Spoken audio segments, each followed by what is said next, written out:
Bilgisayar ve telefon kameralarından izlenebilir miyiz? Hackerlıkta iyi para var mı? Kendi öğrencilerimden örnek vereyim. 2 hafta önce bir arkadaşımız $5.000 kazandı mesela. Uluslararası bir şirkette bulduğu açıkla. Beyaz şapkalı hacker kimler oluyor? Hacklenirsek başımıza en fazla ne gelebilir? Türkiye'de hacklemesini gördük mesela. İşte bütün ünlülerin bir ara Instagram hesabı ele geçirilmişti. Nasıl geçirildi? İşte Instagram şifresi nasıl çalınır? bazı insanlar oturur şunu yapar. En çok kullanılan parolalar nelerdir? Türkiye'de de Türkçe olarak da bu parola listeleri var internette. Hatta ben eğitimde de gösteriyorum. Eğer parolanız orada varsa bir sıkıntı var demektir. Çünkü hacker'ın biri mutlaka deneyecektir. Günde 100 tane geliyor işte kız arkadaşımın Instagram'ını hacklemek istiyorum. Erkek arkadaşımın bilmem dayımın.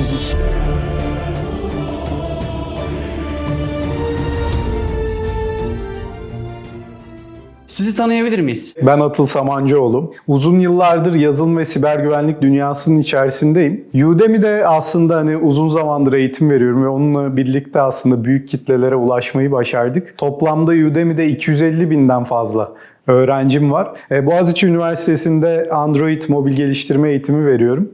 Bunun dışında 2 tane kurucu ortak olduğum ve halihazırda çalıştığım girişimimiz var. Bir eğitim şirketimiz, bir de oyun şirketimiz var. Anlayacağınız gece gündüz çalışıyoruz. Peki hacklemek nedir? Evet, hacklemek yani tanım olarak konuşursak güvenlik açığı arayarak orada izni olmayan bir erişim elde etmeye çalışmak demektir. Hackerlar kendi aralarında iletişimi nasıl sağlıyor? Bildiğiniz üzere Dark Web dediğimiz bir kavram var. Dark Web dediğimiz kavramı çok kısa özetlemek gerekirse normal browserlarımızdan giremeyeceğimiz, farklı ağlar kullanarak girebileceğimiz web siteleri gibi düşünebiliriz. Bu Dark Web içerisinde forumlar var. İnsanların anonim olarak farklı ülkelerden kendi hacker deneyimlerini paylaştıkları. Buradan istihbarati açıdan gerçekten siber güvenlik uzmanları da bilgi toplayabiliyor. İşte çünkü biri diyor ki ya işte bir açık buldum, şöyle bu şekilde siteleri hackledim vesaire. Oradan bir siber güvenlik uzmanı bunu görüyor ve diyor ki ya adam açık bulmuş bakalım ona göre biz de kendimizi koruyalım vesaire gibi. Bu tarz iletişim olanakları var. Ama hadi kimsenin bilmediği gizli programlar vesaire yok. İşte örneğin mesajlaşma için Signal kullanıldığını biliyoruz. Beyaz şapkalı hacker kimler oluyor? Şöyle, genelde ikiye ayrılıyor. Beyaz şapkalı, siyah şapkalı diye. Aslında bu ayrım çok net. Kanunla ayrılıyor. Yasak olan şeyler var. Kanunen suç olan şeyler var. Bir de kanunen suç olmayan şeyler var. Beyaz şapkalı hackerlar ya da siber güvenlik uzmanları biraz önce bahsettiğim gibi aslında sistemde açık arayan ama bu açığı bulduğunda kapatmak üzere, sistemi korumak üzere aksiyon olan kişiler. Bunlar bir firma içerisinde çalışan siber güvenlik uzmanı da olabilir. Bir siber güvenlik şirketinde çalışan etik hackerlar da olabilirler. Bunlara beyaz şapkalı hacker diyoruz. Amacı iyi. Bu açıkları bulmak, kapatmak ve sonunda daha güvenli bir internet haline getirmek. Siyah şapkalı hacker dediğimiz ise yine aynı işi aynı şekillerle belki de yapan fakat bulduğu açıklardan kişisel veya artık organizasyonel bir çıkar elde etmeye çalışan kişiler. Bu tabii ki kanunen yasak. İzni olmadan girip bir kişinin sitesinde açık arayıp hackleyip o verileri çalıp falan bir şeyler yapamıyorsun. Hepsinin TCK'da ve tabii ki diğer ülkelerde de yeri var. Peki hiç şapkanızı değiştirdiniz mi? Yok, şapkayı değiştirmeye gerek yok. Çünkü şöyle, sen beyaz şapkalı, siyah şapkalı bilgi seviyesi fark etmiyor aslında. Sen yine kullanabiliyorsun bütün bildiklerini. Gerçekten sistemi hackleyebiliyorsun. Sadece iznin olması lazım. Bu izin de değil şirketin kapısını çalıp ben size hackleyebilir miyim değil. Zaten birçok şirketin özellikle uluslararası şirketlerin artık bug bounty programları var mesela.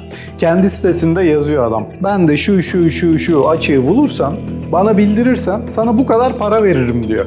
Yani bir şirkete tabi olmana bile gerek yok. Evinde öğrendin, kendin bakıyorsun, bulup gerçekten de güzel paralar kazanabilirsin. Kendi öğrencilerimden örnek vereyim.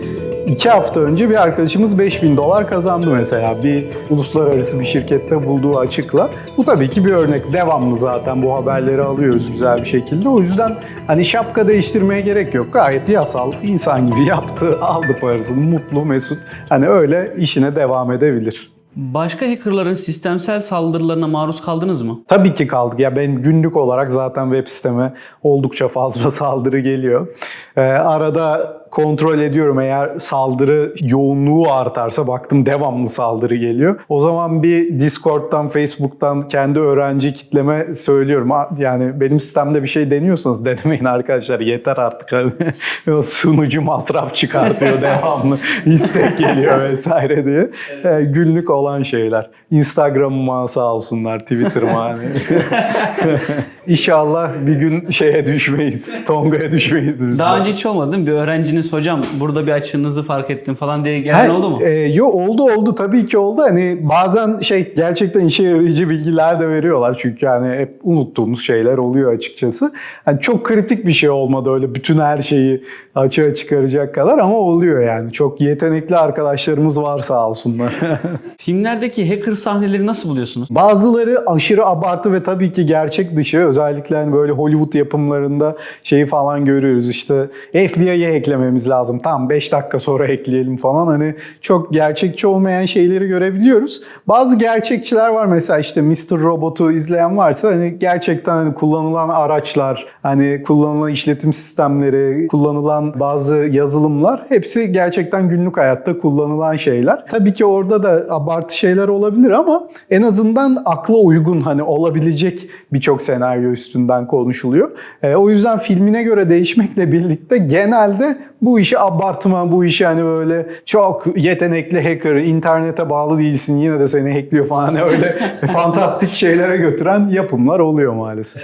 Bilgisayar ve telefon kameralarından izlenebilir miyiz? Tabii ki çok kolay. Yani oldukça mümkün bir şekilde izlenebiliriz. Ben eğitimlerde de hatta bunun nasıl mümkün olduğunu gösteriyorum.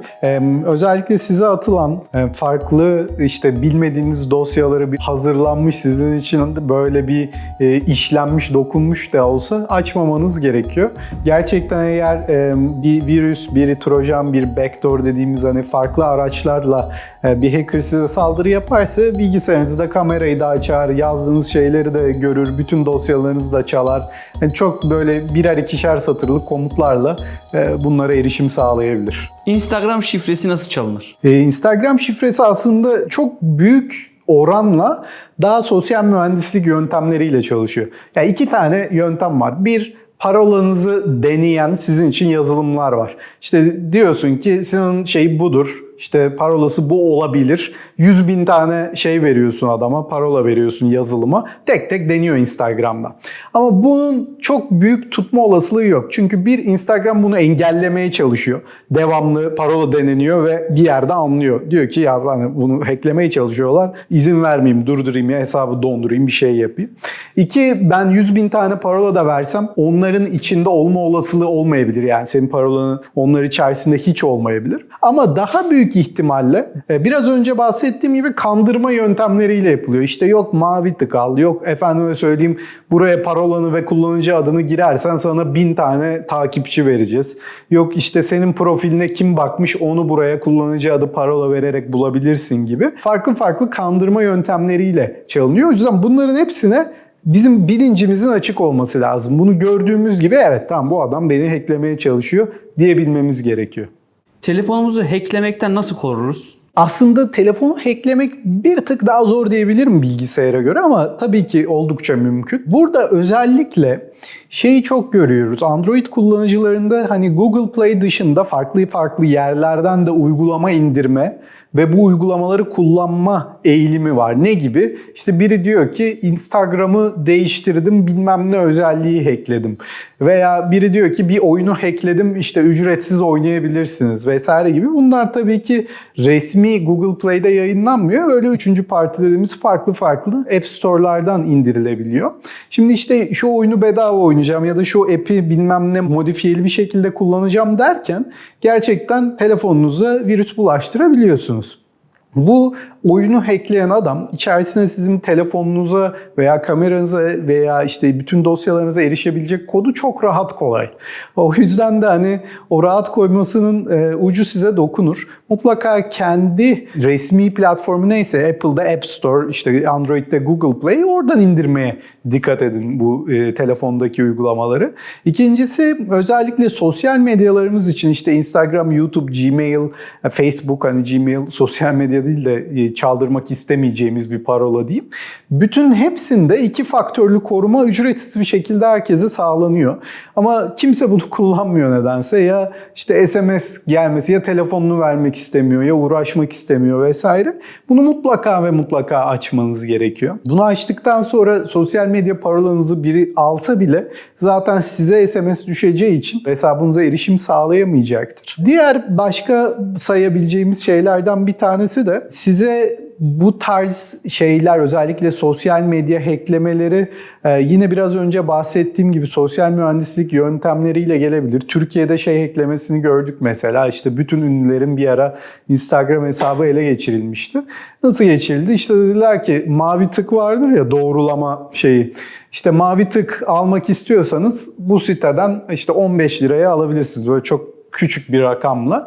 Oraya tabii giriş yapıyor kişi kullanıcı adı ve parolasıyla. Sonra mail geliyor. Yakında işte size sonuç bildirilecektir vesaire diye.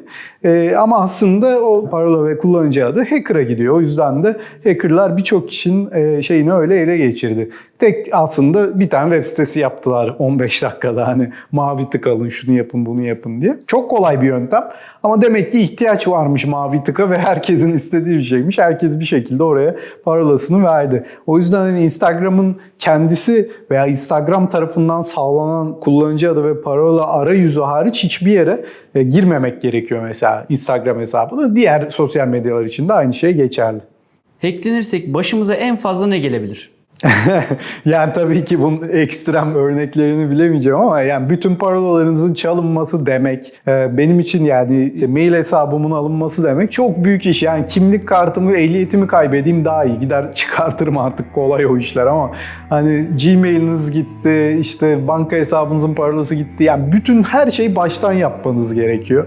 Hani her şeyinizi kapattınız, her şeyinizi geri aldınız bilmem ne diyelim. Bir ton hani sizin başınıza hiç açılacaktır. Özel fotoğraflarınız gidebilir, hiç kimsenin görmesini istemediğiniz belgeleriniz gidebilir, şirket sırlarınız gidebilir. Şirket sırlarını çaldırdığınız için işinizden olabilirsiniz. Dava açılabilir. Hani her şey olabilir gerçekten sonunda. O yüzden kişisel olarak siber güvenliğimiz illa hani fotoğrafımızı çalacaklar. Yani fotoğrafım benim işte köpekle 1000 tane fotoğrafım var. Çalsalar ne olacak ama bir yandan da bir sürü şey var işte gizli bilgi, şirketle ilgili şeyler, hani onların çalınmaması lazım. Yoksa işime zarar verir benim yani. O yüzden de birçok farklı açıya çekilebilir bu konu. Peki böyle bir mağduriyet yaşayan birini tanıyor musunuz? Böyle Tabii. çok büyük. Ya her gün bana mesaj geliyor işte bu tarz mağduriyetler içinde olan arkadaşlara. Ben elimden geldiğince cevap vermeye çalışıyorum. Yani siber suçlar, polis emniyet müdürlüğü içerisinde siber suçlar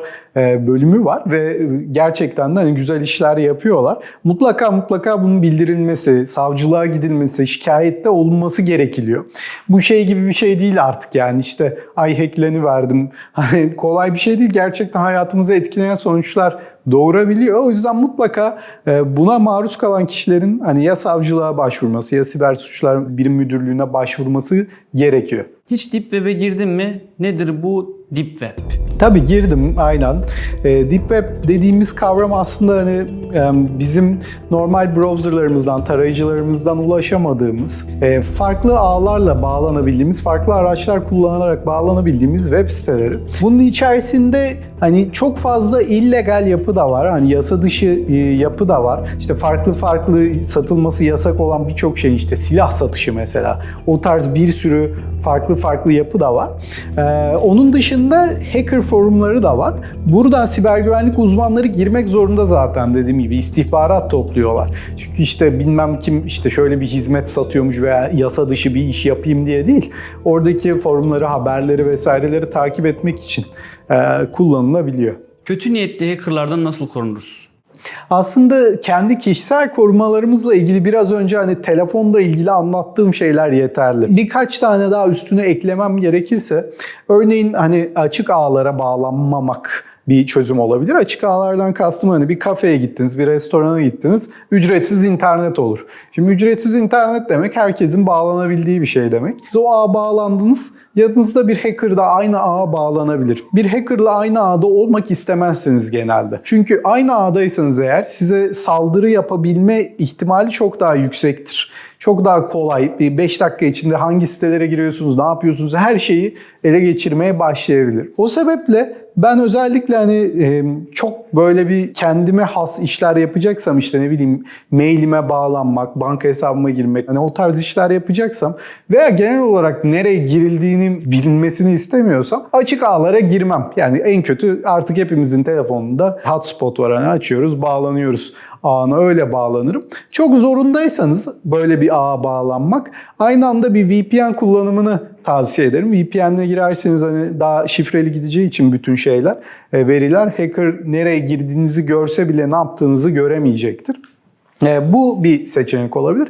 Ama biraz önce anlattığım işte fake maillere inanmamak, işte telefonunuzda 2 faktörlü doğrulamayı açmak, bunların hepsi hepimizin bildiği ama uygulamadığı maalesef şeyler. Ve bu özellikle hani iş yerlerine yapılan saldırılarda, hani bir ara şey vardı Türkiye'de, belki hatırlıyorsunuzdur, 4 sene önce galiba, herkese işte Telekom'dan mail gidiyor ama Telekom değil aslında, o bir hacker'dan gidiyor. İşte Telekom borcunuz arttı bilmem ne vesaire diye. Ya herkes tıklıyor ya, adamın Telekom'la işi gücü yok, aboneliği yok, bir şey yok ama yine tıklıyor, yine açıyor.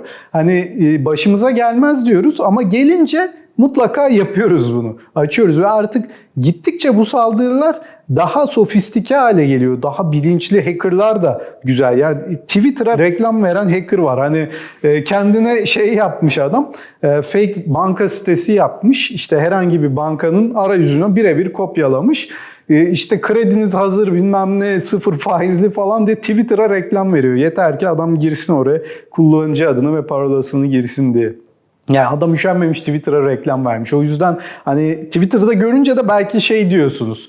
Ya evet hani banka vermiştir muhtemelen falan diye giriyorsunuz ama değil aslında. O yüzden hepsine bayağı dikkat etmek gerekiyor bunun. Peki şu sosyal medyada paylaşılan fotoğraf veya başka şeyler, yani bu bilgilerinden ne gibi şeyler çıkabiliyor? Mesela aklınıza neler geliyor?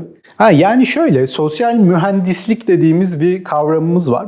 Burada özellikle hani şöyle bir senaryoyu konuşalım. Ben seni hacklemeye çalışıyorum. Şimdi en kolay hackleme yolu nedir? Ben sana bir mail atarım ya da işte Instagram'dan bir şey atarım. Derim ki ya şu dosyayı aç, işte bilmem ne şeyi kazandın, ödül kazandın vesaire gibi. Ama sen bunu inanmazsın çünkü günde öyle 1000 tane mail görüyorsun. Spam'de hani seni devamlı bir şeyler indirtmeye ve tıklatmaya çalışan insanlar var. Ama ben senin Instagram'ını incelerim, Twitter'ını incelerim, bakarım. İşte Sinan neleri seviyor, ne bileyim, Sinan köpekleri çok seviyor. Oradan başlarım bir kendime senaryo bulmaya. Ya derim ki işte Sinan Bey, biz yeni kurulmuş köpeklere yardım eden bir derneğiz. İşte şöyle ihtiyaçlarımız var. Bunun için sizden bir maddi beklentimiz yok ama tanıtım açısından arkadaşlarınıza şu belgeyi ulaştırabilir misiniz? İşte senin bakarım en sevdiğin köpek cinsi hangisi? İşte Golden Retriever'larla ilgili şöyle bir projemiz var. Uzun uzun yazarım. Kendime çok güzel bir mail açarım. Yakışıklı bir LinkedIn yaparım, hiç daha önce kullanılmamış, tamamen fake bir isimle beraber. Oraya girip bakarsan görürsün bilmem ne derneği başkanı diye. Ve eninde sonunda senin o attığım dosyaya çift tıklama ihtimalin çok daha yüksek olur. Belki olmaz, belki tıklamazsın ama tıklama ihtimalin kesinlikle daha yüksek olur. O yüzden hani bu tarz işlemlerde kesinlikle sosyal medyadaki paylaşılan postlara, sosyal medyadaki paylaşılan fotoğrafları, tweetlere inceleme geliyor. Burada bir tane case anlatabilirim. Uluslararası forumda okudum. Tamamen legal bir case. Sanırsam Hollanda'da geçiyordu. Case neydi? Bir vaka çalışması. Şöyle yapılmış. Bir siber güvenlik şirketi kiralanmış ve demişler ki bizim şirketimizdeki insanlara biz eğitim verdik. Hani siber güvenlik eğitimi, işte bu tarz saldırılara hazır olsunlar diye. Bir gelin bakalım hackleyebilir misiniz? İşin başındaki adam anlatıyor. Diyor ki önce girdim diyor o şirketin LinkedIn'ine, çalışan herkese baktım diyor. Ondan sonra kendime bir hedef belirledim diyor. Bu hedefte yeni işe girmiş, 6 aydır çalışan, büyük ihtimalle şirket içerisindeki operasyonlara aşırı hakim değil, daha tam olarak hani eğitimini, şirket içindeki oryantasyonunu tamamlamamış bir kişiyi seçtim diyor. Gerçekten yeni bir kedi sahibi olduğunu gördüm diyor. Çünkü devamlı hem Facebook'unda işte Instagram'ında kedisini paylaşıyordu diyor. Ve biraz önce sana anlattığım örnek gibi bir hikaye yazmış. Ofisten görüşme almış. Yani biz gelmek istiyoruz, sizinle görüşmek istiyoruz. Hani kedilerle ilgili bir çalışma yapıyoruz, bilinçlendirme çalışması. Orada vakıf dernek değil de apayrı bir şey kullanmışlar herhalde. Ve kadın kabul etmiş. Tamam, iş yerimde görüşelim demiş. İş yerinde görüşürken telefonunu başka bir yerden buluyor yine. Hani sosyal ağlar aracılığıyla. Kadını bir arattırıyor. Kadın tam görüşmeye girecekken telefon çalıyor. Bir saniye diyor. O sırada telefonda onu oyalıyorlar. Adam gidip USB'leri gördüğü bütün bilgisayarlara takıyor. O sırada o bilgisayarları hacklemeye başlıyor. Ve kadınla görüşüp işte hikayeden bir şeyler anlattıktan sonra çıkıyor. Tam şirketin önündeki kafede oturuyor. Hacklediği şeylere bakıyor. Bir yarım saat sonra CTO'yu arıyor, yani onu işe alan kişiyi arıyor. Diyor ki tamamlandı işlem, ben aşağıdayım, gel görüşelim diyor.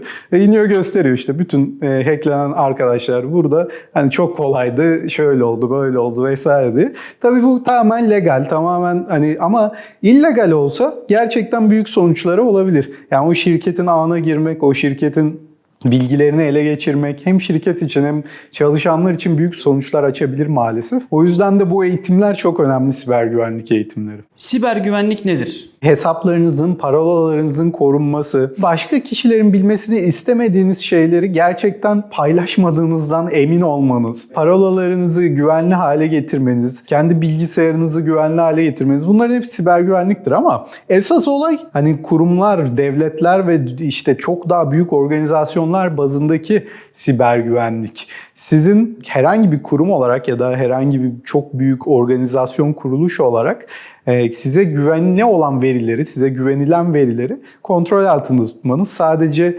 istenilen kişilerin ona ulaşabilmesini sağlamanız gerekiyor. Ve bu işte en ufak bir stajyerin siber güvenlik eğitiminden başlayıp hani en pahalı sistemlerin kullanılarak firewall'lar kurulmasına kadar birçok farklı adım içeriyor. Bütün bunların toplamı belki siber güvenlik diyebiliriz. Başka neler hacklenebilir? Ya genel olarak her şey eklenebilir. Her şey derken tabii ki internetle bağlantısı olan her şey diyelim. Hani süpürgenin hacklendiğini gördük. Akıllı cihazlar arttıkça gerçekten evimizde artık hani bir sürü var, belki vardır sizden. Robot geziyor evde.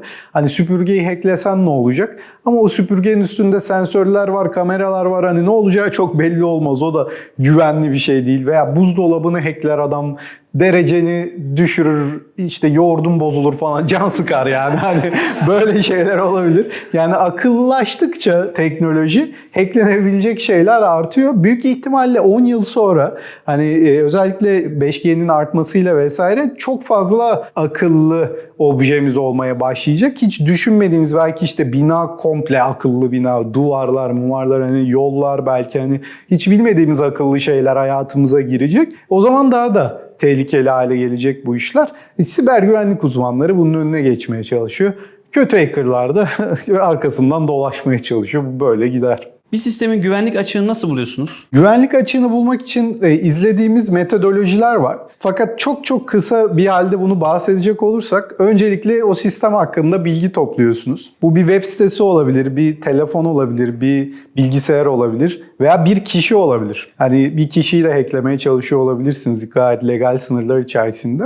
Bununla ilgili bilgi topluyorsunuz. Web sitesi ise işte hangi sunucuda, hangi domain server'ı kullanıyor, hangi teknolojilerle yapılmış. Ondan sonra bir kişi ise sosyal mühendislik dediğimiz o kişinin ilgileri, işte hangi hangi arabayı kullanıyor, hobileri nelerdir, sosyal medyada neler paylaşıyor vesaire.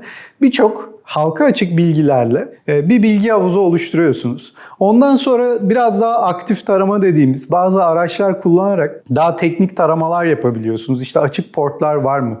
Bunlar içinde ne bileyim eski versiyonda kalmış bazı yazılımlar çalışıyor mu? Adam güncellememiş mesela. Bir yıl önceden bırakmış yazılımını ama o yazılımda açık bulunmuş. Bir yıl önce o yazılım firmasının sahibi onu güncellemiş ama sen güncellememişsin. O yüzden aslında bütün saldırılara açıksın. Bu gibi şeyler hani zaten devamlı her gün olan ve her şirkette görülebilen açıklar. Bunları buluyoruz. Bunları bulduktan sonra hani gerçekten sisteme giriş yolunu arıyorsun o açığı kullanarak. Genelde çok uzun sürmüyor zaten. İçeri girdikten sonra, hackledikten sonra bir sistemi. Orada bir de son bir aşama var. Sistemin en yetkili kişisi olmaya çalışıyorsun. Tabii ki kişisel bilgisayarlarda zaten tek bir kullanıcı olur ve hani ne demek istediğimi anlamayabilirsiniz ama daha büyük bir ağ veya bir işte sunucuyu vesaire düşünürseniz belki en yetkisiz kişi olarak o sunucuya girip hackleseniz de hiçbir şey yapamayabilirsiniz. Hiçbir bilgiyi alamayabilirsiniz. Yani girersiniz, beklersiniz içeride.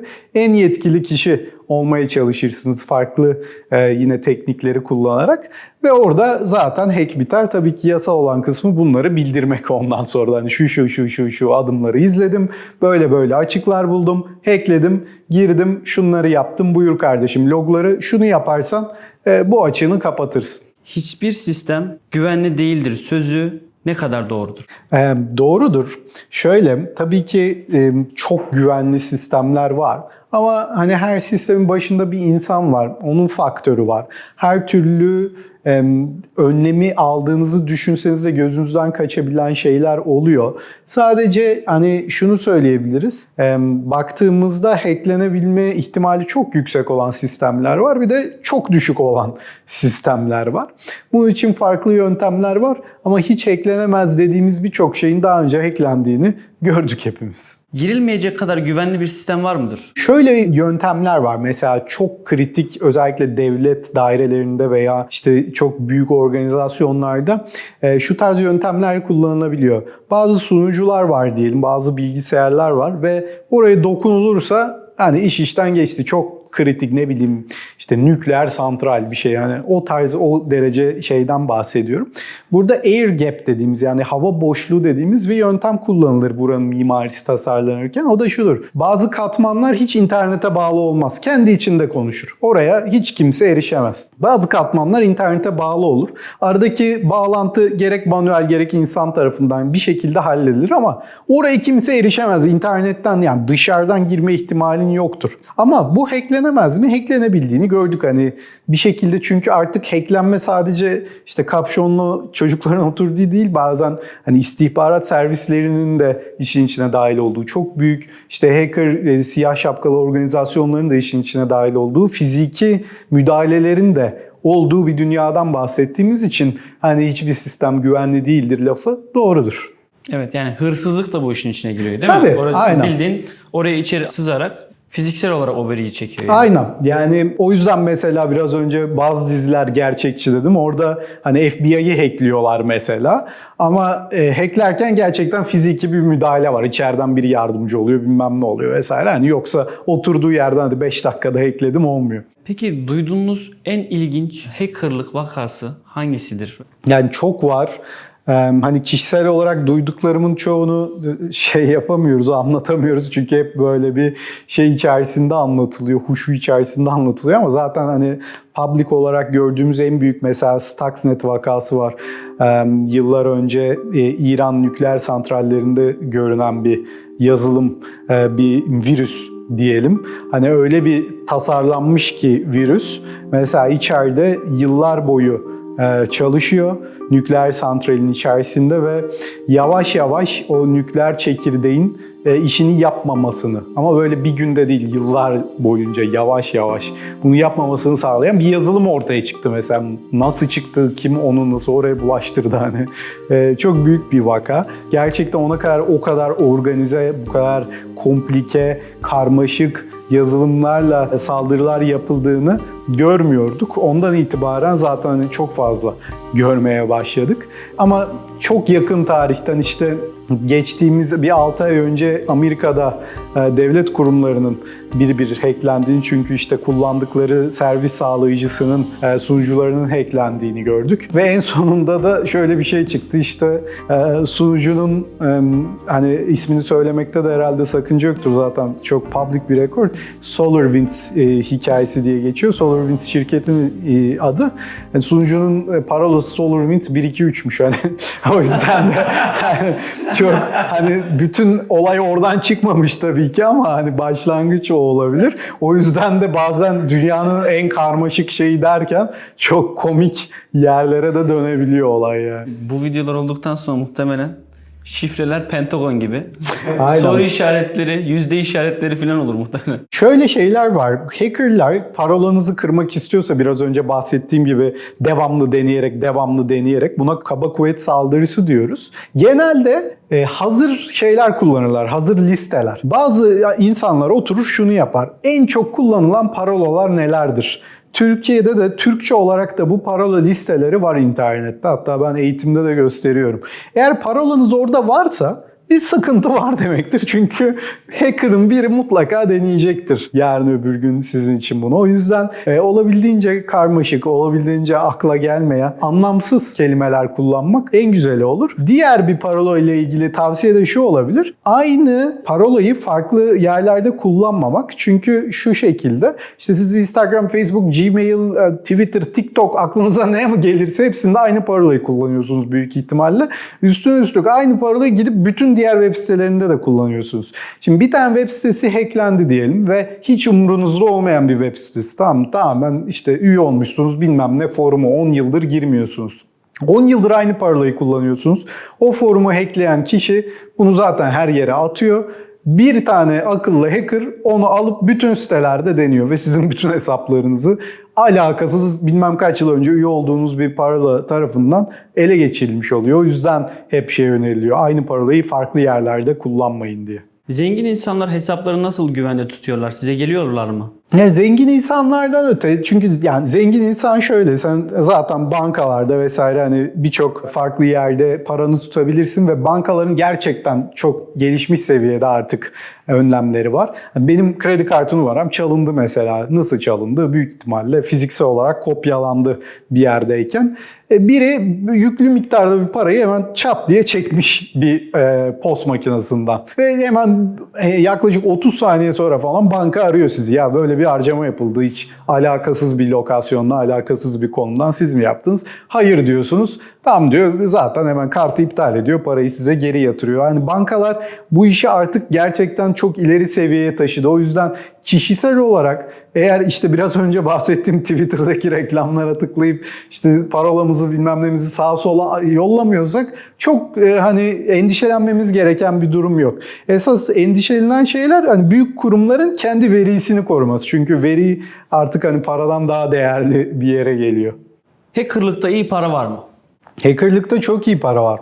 Özellikle siber güvenlik uzmanları şu anda Türkiye'de çok iyi firmalarda, çok iyi maaşlarla, çok iyi imkanlarla çalışabiliyorlar.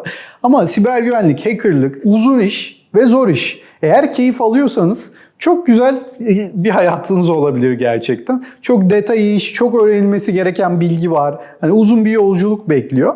Eğer almıyorsanız gerçekten de hiç bulaşılacak iş değil. Çünkü hani o işte filmlerde gördüğümüz seviyeye gelmek zaten hani seneler sürüyor, ama ya evet ben artık bir şeyler biliyorum demek bile birkaç sene sürebiliyor. Zaten artık hani üniversitede bölümleri var. Eskiden hiçbir şey yoktu. Liseleri bile var. Hani siber güvenlik lisesi bile açıldı Türkiye'de. Çok güzel bir gelişme bu arada. O yüzden hani uzun vadeli güzel bir iş. Tavsiye ederim. Kendiniz keyif alıyor musunuz? Onu bakın öncelikle. Peki şunu soralım. Yani şimdi yıllardır bu işin içindesiniz diye soruyorum. Hiç MSN patlattınız mı? İşte beklenen soru. Ama bu MSN'lik değil. Şimdi ilk ICQ vardı, sonra işte MSN geldi. Şimdi artık şeye döndü o iş. Instagram'a döndü. Günde 100 tane şey geliyor işte, kız arkadaşımın Instagram'ını hacklemek istiyorum. Erkek arkadaşımın, bilmem dayımın Instagram, ya dayının Instagram'ını hackleyip eline ne geçecek değil mi? devamlı Instagram'dan mesaj geliyor. Hepsine artık TCK'nın ilgili maddesini atacağım. Yasak yapmayın diye. Peki bu da ekstra bir soru olacak. Bitti zaten. Çok teşekkür ederiz bu arada Ne demek? geldiğiniz için. Ben teşekkür ederim. Hiç böyle birine kızıp ben bunu hacklerim dediğiniz oldu mu? Çok oluyor canım, hani günlük hayatta yani kendi aramızda konuşurken de birini bırak, firmaya bile ya şimdi hackleyeceğim falan diyoruz ama işte yasal sınırlar var, tamamen saygılıyız o sınırlara. Eyvallah. Çok teşekkür ederiz geldiğiniz için. Ben teşekkür ederim ağırladığınız için. Çok keyifli oldu, sorular da gayet güzeldi, umarım faydalı olmuştur. Bence çok faydalı oldu. Bence herkesin bilmesi gereken. Hani nasıl evinin kapısını kitlemen gerekiyor diyoruz ya. Aynen. Aynı neredeyse o kadar önemli. O kadar temel seviye bir şeyler sorduk aslında. Ama Aynen. bizim için güzel oldu. Ben bu arada hayalhanemin işlerine bakıyoruz. Öyle söyleyeyim yani. İçindeki işte verilere, şunlara bunlara. Birazcık araştırıyordum yani. Birazcık bilgim olduğu halde yine de çok şaşırdığım şeyler öğrendim yani. Evet.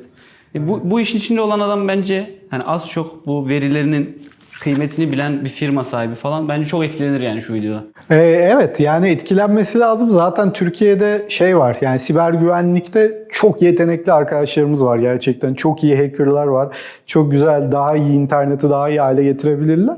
Bence özel sektörün bu konuda daha fazla yatırım yapması gerekiyor. Büyük şirketler zaten yapıyor. Yani banka, telekomünikasyon, e-ticaret, bunlar zaten bu hizmetleri devamlı alıyor. Biraz daha artık orta ve üst ölçekli şirketlere de inmesi gerekiyor. Mesela biz iletişime geçtiğimizde herkes gibi YouTube'a hayalhane mi yazdınız? Yoksa bize bir link yazdınız? Link falan bıraktık Bilmiyorum. size. Link gösterdik falan. Vallahi bilmiyorum artık, video güzel çıkacak mı, yakışıklı görünecek miyim ona göre. Bazı gelişmeler olabilir tabii. Bu arada nasıl buldunuz? Yani sonuçta sosyal medya ortamında bir yer. Ben Instagram, Twitter, bir sürü platformda var. çekime başlamadan önce söyledim. Ümmiye teyzeden konuşmuştuk. Tekrar söyleyeyim, çok etkilendim o videodan. Ne kadar mütevazı ve ne kadar vizyoner bir kişi olduğundan. Gerçekten ben de dedim izlediğimde, ya keşke ben de tanışabilseydim Ümmiye teyzeyle dedim. Çok kaliteli videoydu. Onun gibi birçok çalışmanız olduğunu gördüm. İstanbul'daki ofisiniz de çok güzelmiş. Şu an ben manzaraya bakıyorum. Siz bakmıyorsunuz. Onun için de çok teşekkür ederim. Belki manzarayı da koyarsın sonra videoya. Yani çok güzel bir yermiş. Sorular da çok kaliteliydi. O yüzden teşekkür ediyorum. Eyvallah. Biz de teşekkür ederiz. Ama Mersin'e gelirseniz belki bir Ümmiye teyzenin yanına gidebiliriz. Çünkü Mersin'de yaşıyor Ümmiye teyze. Ha, süper. Aynen. Biz de Mersin'deyiz. Dilerseniz bir gözleme evi onun yanına çıkabiliriz yani. Tantuni bir şeyler ısmarlarsınız artık. Evet. Mutlaka bekleriz. Tamam, süper olur. Teşekkür ederiz. Ne demek, Tekrardan. ben teşekkür ederim ya.